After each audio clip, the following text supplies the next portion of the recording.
Hello, everybody. Welcome back to our fourth and final tour, and happy Canada's Agriculture Day. We've had a long day of celebrations, and we're back for number 4. Awesome. I'm Madeline, and I work with Farm and Food Care Ontario, and I've been one of your hosts for the 4 tours we've had today. And my name is Melissa, and I work with Agriculture in the Classroom Canada. So like Melissa said, we've been all across Canada today, touring different farms and meeting different people. We were in Nova Scotia at a chicken farm, in Ontario at an egg farm, and we just wrapped up with Brittany at the University of Alberta, learning all about canola. Yes, and Canada's Agriculture Day is a very special day, but it's even more special this year because we are launching our brand new Real Dirt on Farming in the Classroom resource. So this is a resource that's geared towards students in grades 7 to 12, and it's linked to provincial curriculum and gives students the opportunity to explore the key areas of animal welfare, crops and plants, sustainability, agriculture policy, and more.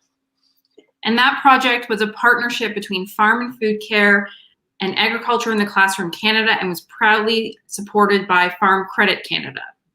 Perfect. So really quick, I would love if you're joining us. I know for our Eastern friends that this time of day isn't really classroom time, but if you're on the West Coast and you're joining us, I see from Nipawin, you're here for all 4 tours, Melissa. That's awesome. Christine from a K-1-2 class at William Watson Elementary in Surrey, BC. We have a Riverdale School, K-9 in Swan River, Manitoba, and then a grade 3-4, and I can't pronounce that, but it's in Gimli, Manitoba. So welcome, everybody. We're excited to have you today. Just a few housekeeping things before we get going. All these tours are going to be recorded. So if you're unable to watch live, you can check back at whatever platform you're streaming or you're viewing from, and you can watch them on the replay. The Real Dirt on Farming in the Classroom is available in English and French at www.realdirtonfarming.ca.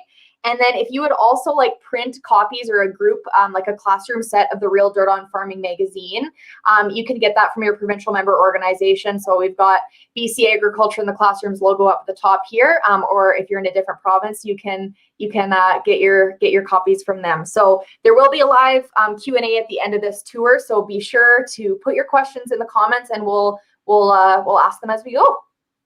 Awesome. And last but not least, our final farmers that we're going to be meeting today. I would like to welcome Doug and Erika. They are beef farmers in British Columbia, and they are going to be telling us all about their beef operation that they run with their family. So hi, Erika and Doug. Hi. Thank Hello. you. Happy Canada Agriculture Day to you. We're so excited to help launch the Real Dirt on Farming in the Classroom. So today we're going to take you on a tour of our ranch. We've taken some photos and videos so that we don't get interrupted with our horrible cell service out here in Rock Creek. And this first picture starts off with Erika and I and our 3 girls. So we have 3 daughters who are 19, 17, and 16, and they are Adele, Jade, and Rain. So we'll start our show. So we live an hour and a half south of Kelowna, near Soyuz, BC. We're right on the U.S. border. We have a commercial cattle ranch, and this is standing in our yard. You can see the north slopes have trees on them, and we live on natural, south-facing grassland, open area where we farm and raise our cattle. There's our barn. It was built in 1898. This is where our cows are right now. So these are pregnant mums, and there's about 370 commercial cows that we're expecting babies from. And we started about 2 weeks ago our calving season. So from February 15th to about the beginning of April, all 375 cows will have their babies, and we have to monitor them quite closely. So we're checking through these cows about every 2 hours during the day. We start at 5 in the morning, the first check, and then I usually go out at about 11 o'clock at night for our final check. This is kind of the weather we get at the beginning of February with snow. There's probably 2 feet of snow on the ground, and this is our silage that we're feeding to these young cows. So this machine here, Doug, yes. could you explain what silage is to those that are tuning in that don't know? So silage is wet cut crop. So you'll take your grass, hay, or corn, and you cut it, and it kind of turns it into, the closest explanation I can say is sauerkraut. So you pack it in the silage pit, which we'll show you some pictures later, and you push all the oxygen out of it, and then seal it, and it makes a product that will last for a long, long time. So it holds the nutrients, it holds the moisture, and preserves it. So it's kind of like canning for your cows. Okay, we'll keep going. So the next pictures are going to be pictures of a calf being born. So prepare yourself. You'll see a baby coming out of its mom. So that's going to be the next pictures. It's very exciting whenever we have a baby, and we're so excited to see what the baby will be, a boy or a girl. So this is a normal presentation. It came out head first, and this mom had her baby. And then it's very important that she jumps up and licks the placenta off his head so he can start breathing. Sometimes we have to help the baby come out if the mom is having trouble or taking too long. If a foot is down or if the calf is backwards, we have to hook onto its legs and get it out in time to be healthy for the mom and the baby. And if we don't help them, then could be stress put on the baby, and we don't want that. So that's sometimes where we'll grab onto their legs and pull them out. They are 100 pounds, so they're a strong animal already and almost as big as people. So right after the calf is born, the calf has to jump up and get colostrum within, they say 24 hours, but we like to see a calf nurse within the first half hour or hour. So this baby's just learning how to nurse. After the baby is 2 days old and has been in the corral, then we put its identification on. A orange tag in the left ear and an electronic tag in the right ear. So the electronic tag, any calf sold in Canada has to have an electronic tag, and that tells people where that calf came from and how to, it would trace back to our farm. So when we sell an animal, they know where that animal was raised and that it was raised properly. So then we make sure all the beds are clean after the mom leaves. We put sawdust down first, which is a natural antiseptic, and then we cover it with straw. If we bed just with sawdust, when a newborn wet calf falls on the sawdust, sometimes the mom doesn't like licking sawdust off of her baby. So that's why we put straw on top of the sawdust.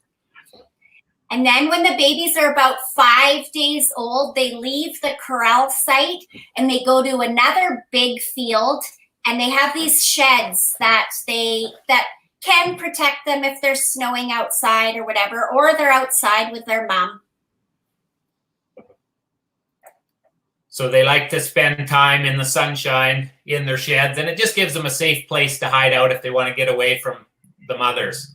This is our bull pen. So these are our bulls, and each bull will breed about 25 cows in the summer, and we turn the bulls out on about May 15th, and they're out with the cows and calves until sometime September or October. So we breed 2 breeds right now to our commercial cows, Black Angus and Hereford.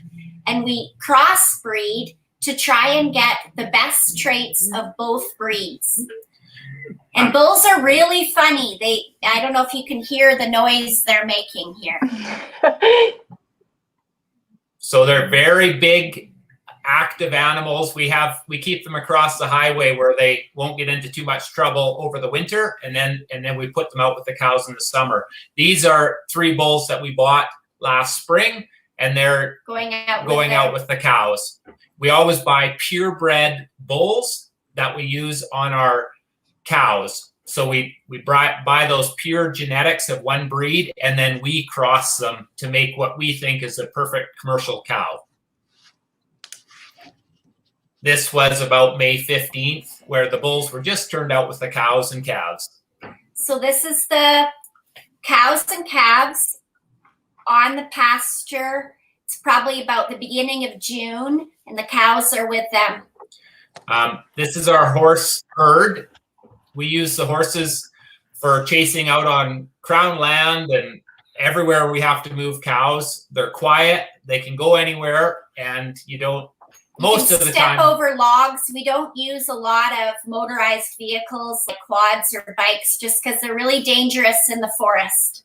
So this is the girls chasing cows. This is kind of in the spring, going from our private land, going towards our government range. And government range is land that we lease off of the government to put our cows out in the summer. Doug and Erika, do you want to jump in with one more question? Absolutely. Go ahead. All right. So Stuart wants to know, how do the cows stay warm in the winter? So one of the ways that they keep warm is getting lots of nutritious feed. So we're very careful that we've done feed tests on our feed. They're getting lots of protein and nutrients. And as the weather gets colder, we'll give them more feed. So they have a nice layer of fat. They have a healthy fur coat. And we are blessed in this area that we have a very dry climate. So even when it's snowing, we're able to leave the cows outside. They're not wet all the time, which is great in our country. And it's interesting, when we get a real snowstorm, you'll go out and their fur coat acts like a coat, insulation, and you'll see fresh snow sitting on top of a cow. And that's when you can tell that cow is healthy and in good shape, is when the snow actually won't melt on her back. If she is melting snow in a snowstorm, then you know that she's probably stressed and not functioning as she should. Any other questions right now? I think that's all. How about you, Melissa? I think the only question, and I'm not sure if you're going to cover it or not, Doug and Erika, is I'm talking about weaning the calves from their mom. Okay. We will get to that. Perfect. Sure. Yeah, I thought you were going to cover that for sure. Perfect. Okay, we'll keep going. And as you can see, our dogs are very important in moving our cows. So they help herd the cows where they're supposed to go. And especially in the treed area where you might not get to all the side areas. The dogs are really helpful. A lot of our government rangeland looks like this, where it's heavily forested. So it's fairly tough going for the cows and the calves, but they seem to spread out and make a living over the summer, wandering through the bush. A cow can walk probably 10 kilometers a day, Doug? Yes. Yeah, just to get her feed and salt and water, she can walk a lot of miles in a day. So these are puppies that we bred. We made little cattle dogs, and yeah, the girls love them. They're really cute and helpful. All summer long, we are moving the cattle around to move to new pasture, going either farther away from home or closer to home, and we're rotating the animals around. This is an irrigation pivot, so we do have to irrigate our cropland to make enough feed for our cows in the winter. So under irrigation, we have grass and alfalfa, an annual crop that's oats, peas, barley, and triticale. And then we also grow some corn. And we'll rotate those crops around. Like, we'll grow corn for 1 or 2 years, and then we grow alfalfa, and then we'll grow a grain crop. And so that keeps our soil healthy. And all of these crops we chop with, and we'll show some pictures here, with this machine called a swather. And then our silage chopper comes along and cuts it into little pieces about this long. And then we make feed called silage, which we explained. And it's a really nice, warm, wet feed that is fed all winter to them. So this is the silage chopper, and it blows it into that big orange wagon. And then we load it in a truck and haul it to our silage pit, where we pack it and cover it, which you'll see in the next picture here. We try to get our maximum production off our smaller land that we farm, so we don't have to use as much diesel fuel to cut and harvest. So we really like good crops on a small amount of land to leave a lot of our other land natural for grazing. This is a corn crop being chopped in the fall. And this all makes very nutritious feed for the cows for over the winter. That's our silage pit up So on in the top center there. of the picture, you see a tractor, and it's driving over and over the newly chopped field to take all the air out to preserve the feed. So this truck hauls the feed to the silage pit, and then we pile it up. And then as we feed, we'll put corn on one layer and alfalfa on the other, and then we feed that all out together. So then we're moving through the year. We're about in August here. And like Doug said before, we just keep moving the cows to where the grass is, because we always want lots of feed for the cow and calf to grow. The calves are on their mums from when they're born In February. until about the end of October. So this was getting near the end of the season where we were grazing some alfalfa that came back for a third time. So the baby calf will eat the green alfalfa and still be nursing on his mom at 6 months old. And then we line up a time when a couple trucks come to our farm and we wean. And this was some of your questions you were going to ask.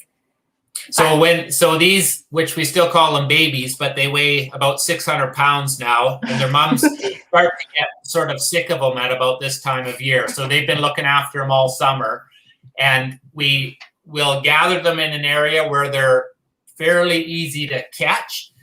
And then in this time of October is when we'll ship those calves, and we'll show you some pictures ahead of the shipping. So here they're just moving from one part of our ranch to another. And it's interesting that for probably 6 to 7 months of the year, we're grazing dry grass. Like our growing season is May and June. So this is our product that we sell. These are steer calves. They would weigh 620 pounds. And this is enough to put on a big truckload. So to fill one of those trucks that's in the background there, they haul about 60,000 pounds. So we have already sold these calves. We pre-sell them in September, and we weigh them on our ranch. So they know where they are. They're weighed at home, and then they're loaded on a truck and taken right to a feedlot where they are unloaded and looked after. So we kind of like how they go from being at home, being well looked after in about 6 to 8 hours. Most of ours end up in southern Alberta where they are fed. So this is the one time a year that our ranch gets income. So the cows have the baby, and not until when we sell this baby do we get income for our ranch. And so So the mom will stand around for about 3 days and beller and wonder where her baby went. And then she says, oh, well, great. He's taken care of. And then she goes out and grazes until December. And these calves are our heifers. So we keep most of our heifers over the winter, and they will become future moms. So the following year, they will be bred and have calves when they're about 2 years old.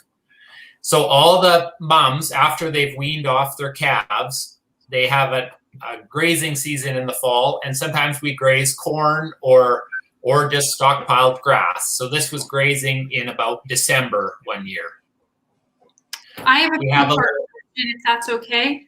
Yeah. So my first question is, can you clarify the difference between a steer and a heifer for those people tuning in who might not know? And then the second question comes from Facebook. Somebody is asking why these cows don't have spots, or why they don't look like the ones on dairy farms. So the difference between a steer and a heifer, all our like 50% of our calves when they're born are either a bull or a heifer, which means they are a male or a female. And then when they're about 2 days old, we put a little, we call it a Cheerio, because our girls used to chew on them and pretend like they were little chewy. We put a Cheerio on their testicles to castrate them. And when they are castrated, they become a steer. And a heifer is a heifer until she has her first baby. And then she's a cow. So we would call a heifer until she's about 1.5 years old. And then after she's had her first baby, she becomes a cow. Okay. And the next question was, so it's all in breed. A black and white spotted cow is a Holstein cow, and those are made to give milk for people.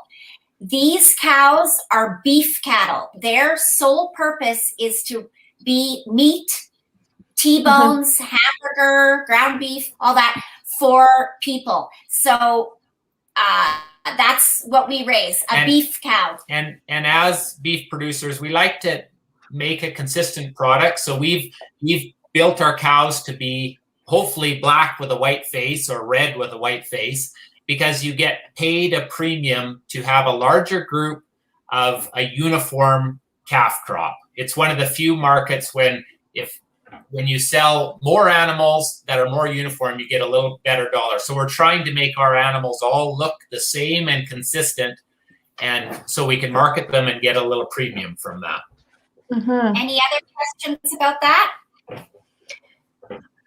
I think you can probably keep going. We do have lots of questions, but I think we'll probably let you finish out the rest of the video and then we'll answer them after. Okay. So this is our Doug is a pilot, and one of his hobbies, there's not very many of them because we're usually busy on the ranch, but he really likes to fly his airplane. So this is a flying over our ranch, and you can see the lay of the land a little bit better. We're very hilly. So we do use the airplane in the fall to help gather our cattle because they're spread over such a big area. How many acres? It's almost 70,000 acres that they could be wandering over. So we use the plane to spot where they are, and then we can go with the dogs and the horses and bring those cows home. But it really works well to be able to, in an hour or an hour and a half, I can fly around and see where cows are and which are the easiest ones to catch for that day. So this is our home ranch here. Right coming into the middle of the screen. And you can just kind of see the mountainous terrain that we live in and farm in. Wow. From a prairie girl, this is very beautiful landscape. I'm not used to seeing that. Yeah, it is very picturesque, but it has its challenges. Driving machinery in the winter is one of them. Yeah, it's a very scenic area, and this was taken in the fall, so you can see the larch trees are sort of the orange colored trees. They're one of the only deciduous trees that lose their needles in the winter. So they all turn orange. So in the middle of the forest, you can see the yellowy orange trees. Those will lose their needle, but they're actually still live. And in the spring, they grow new needles. So it's not quite as pretty as the East Coast, but that's our fall colors that we get here. It's beautiful. Thank you. So basically, we flew over one end of our ranch, then we came over our house, and then this is what we call our East Ranch, and it's more grassland that we use. And then north, where all the trees are, that's where our cattle go for range. And it is interesting that grassland is the most endangered ecosystem in Canada and BC. And all this open area is natural grassland. A lot of people think that it's been logged, and there is logging in the area, but it's always been naturally grassland. And we enjoy using it, and we try to preserve it as best as we can. So are there more questions we can start answering? We're almost to the end of our video. Almost at the end. Yeah, I actually have one. As you're talking about the grasslands, can you talk about the role that beef farming plays on Canadian ranch lands or grasslands, as well as the role of manure on these lands? Yes. So do you want to go back to the, just so we can see ourselves now, or do you leave it at that? So on I kind of feel our ranch, we own about 2,300 acres of deeded land. And I feel that ranchers preserve that land and keep it around for future generations. And how we preserve it is we do limit the number of people that can drive on it. When people come for a visit, we say, no, you can only drive on this road. Sometimes it makes us look like a little bit of a jerk because we don't let people just trash everything and run all over. But I think that's the biggest thing that ranchers give to our grasslands and our future generations, is that we hold it together in a block. We help the wildlife. We develop water, which helps our livestock and helps the wildlife, and we steward it. So and we really love the land and need it to be healthy. Mm-hmm. The manure management on our farm, the reason why we calve on a bigger field is so that we can spread that manure around and naturally. And that's one reason why we've started growing corn, is because on that field that we feed animals quite heavily, corn is a real good nitrogen and phosphorus user. So we can use those nutrients to grow a real healthy big crop. We also feed cows that don't have to be close to the barn. We feed them farther away from home. Like our heifers are a mile down the road, and they're being fed on grassland to try to build that soil up and keep it healthy. So we're always moving where we feed cows and bouncing things around to look after that manure management part of our ranch. Awesome. So are there any other questions? Yeah, I think we have some questions in here, and I think that it's a really good, I mean, we're all aware that there are both plant and animal-based proteins available to Canadians, and I think being Canadian Agriculture Day, I think it's amazing to celebrate that we have that choice in what we get to eat. And so can you comment on the health benefits of meat protein from your perspective as cattle ranchers? I really like it. It's just tasty. It's full of iron. It's good for you. And the neat thing about beef is it's just beef. Like I always, when you read the ingredient list on other proteins, it's always got a lot of things in it.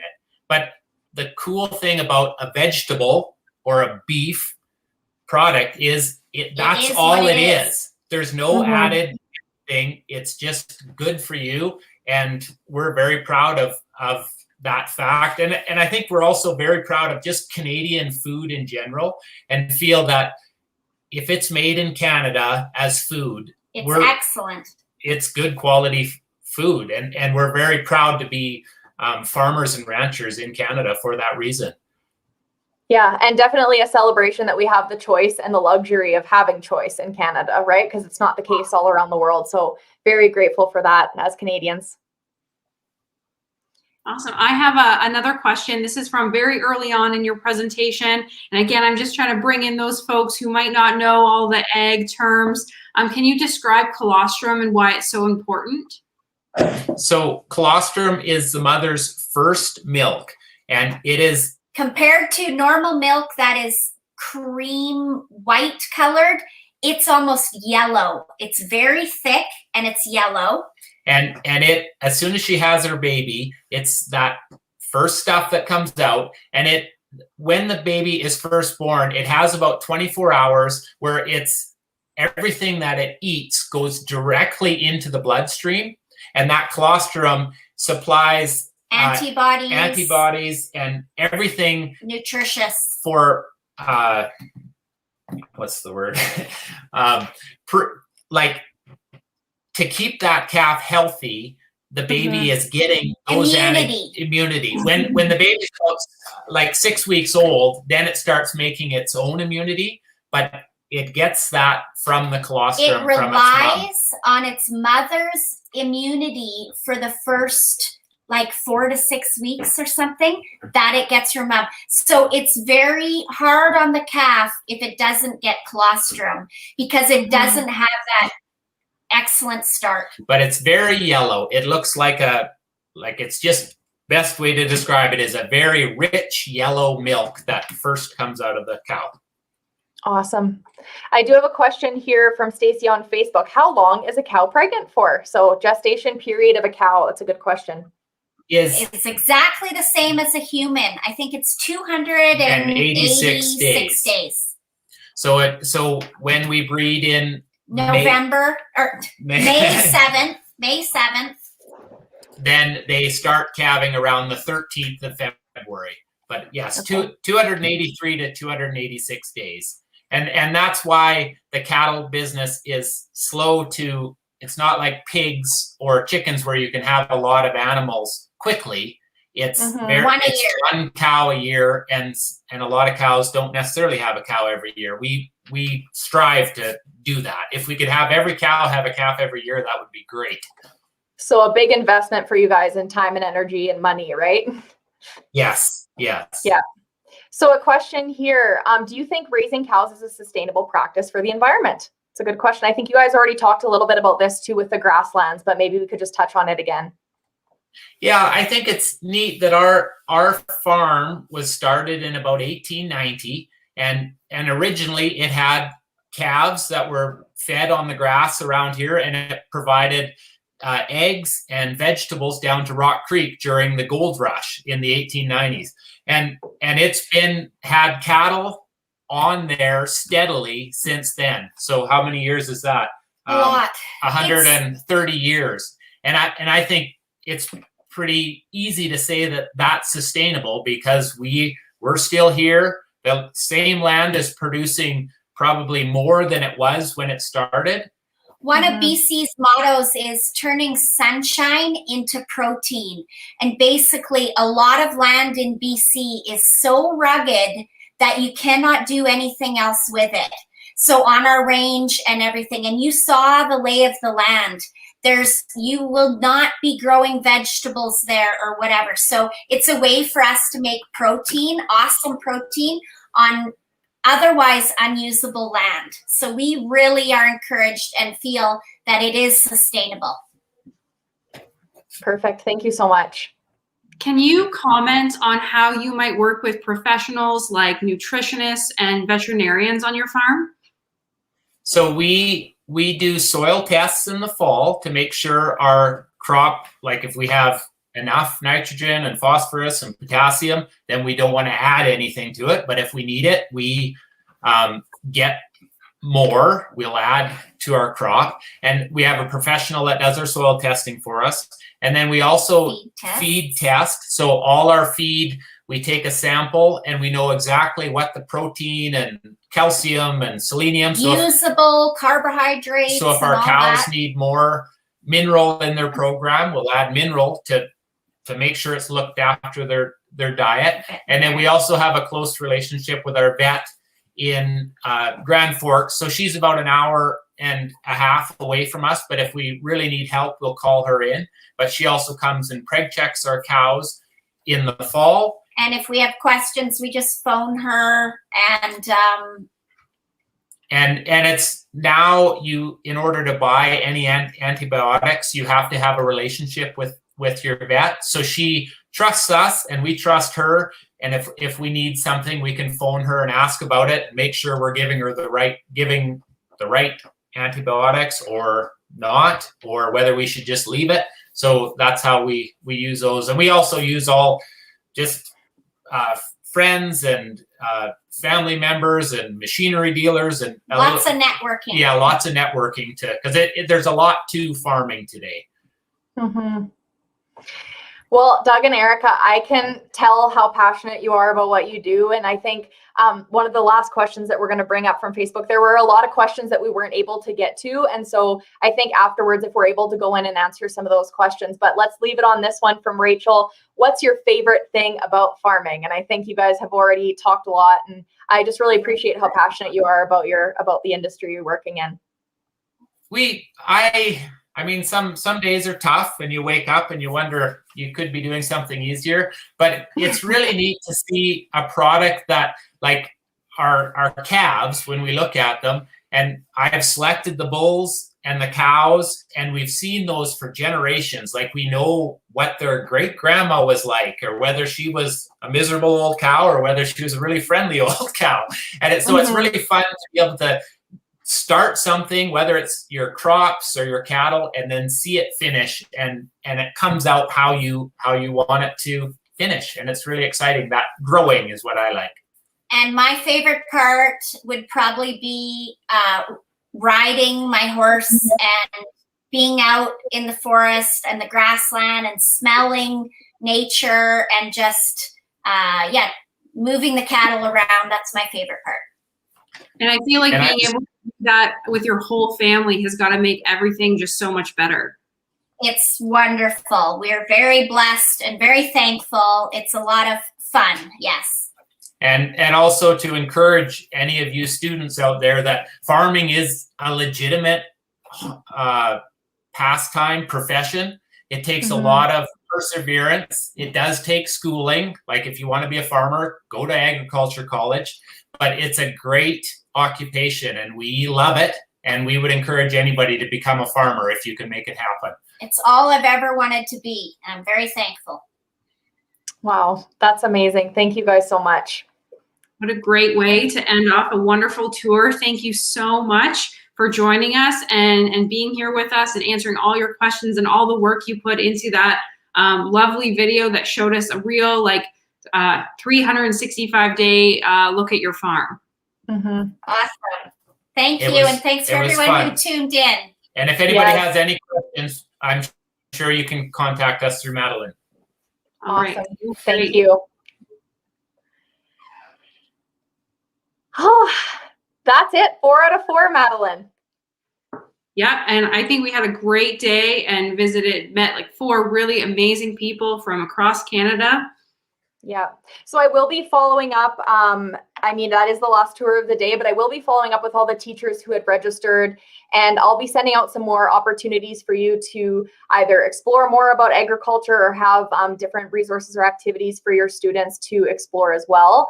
One resource that I do want to mention, because a lot of the tours that we went on today, a lot of the virtual field trips that we went on talked about a lot of hot topics in agriculture. And so we do have Snap Ag information sheets that are really quick, bite-sized pieces of information if you're curious about any of these topics. And the Real Dirt on Farming and the Real Dirt on Farming in the Classroom are both really wonderful resources to explore if you're wanting to learn more about agriculture.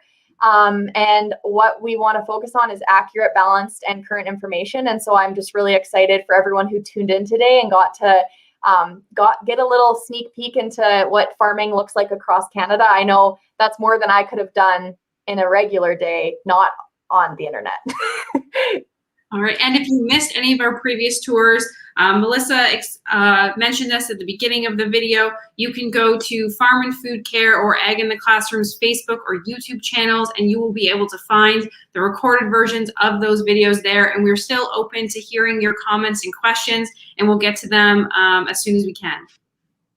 Awesome. So thank you, everyone, and we will see you later. Have a great Canadian Agriculture Day. Bye. Bye.